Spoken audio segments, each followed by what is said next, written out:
समय की बात है। एक छोटा सा बंदर था जिसका नाम गोलू था। गोलू बहुत ही नटखट और साहसी था।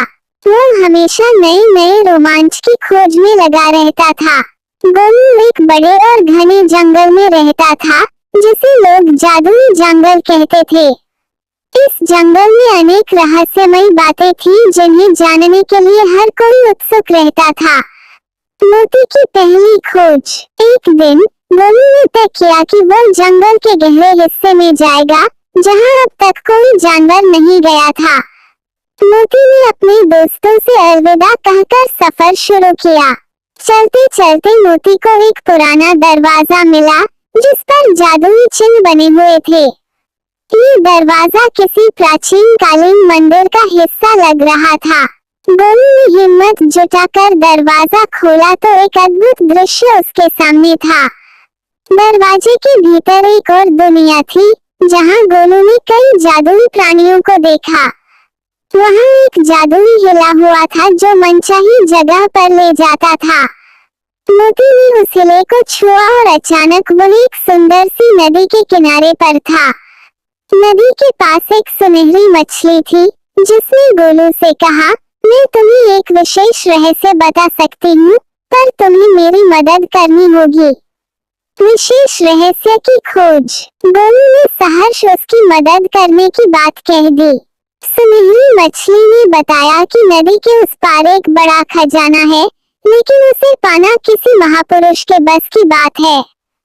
गोलू ने अपनी हिम्मत दिखाई और नदी के उस पार जाने का फैसला किया। नदी को पार करते ही गोलू ने देखा कि वहां एक विशाल पेड़ के नीचे एक चमचमाती चीज छिपी हुई है।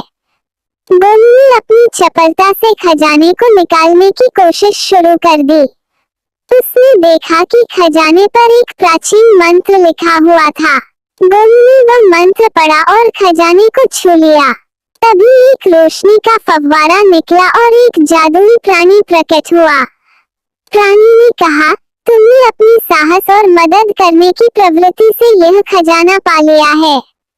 अब ये खजाना तुम्हारा है। खजाने के साथ साथ गोलू की मित्रता भी परखी जाने वाली थी। उसे यह समझ आया कि खजाना सिर्फ सोने चांदी का नहीं होता, सच्चे दोस्त और अच्छाई भी खजाने के रूप में होती है।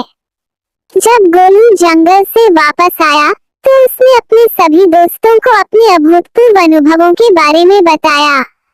उसके दोस्तों ने उसकी बातें ध्यानपूर्वक सुनी और उसे इस साहसिक कारनामे के लिए सम्मानित किया। सबके सामने गोलू ने घोषणा की कि वो खजाने का एक हिस्सा अपने दोस्तों के साथ मिल बांट कर इस्तेमाल करेगा।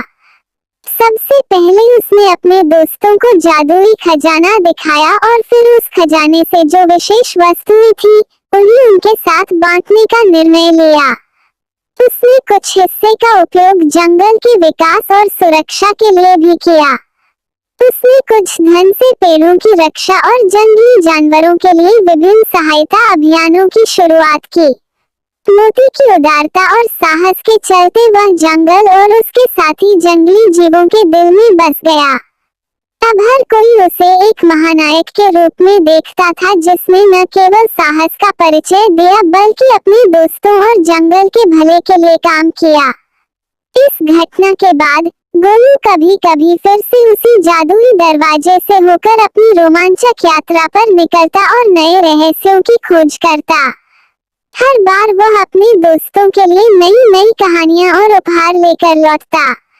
इस कहानी से हमें यही सीखने को मिलता है कि हमें हमेशा साहसी और उदार होना चाहिए। सच्चा खजाना वह है जो हमारी अच्छाइयों और हमारे दोस्तों के साथ साझा किया जाता है। हिम्मत और दयालुता से ही हम अपने जीवन को नया आयाम दे सकते हैं।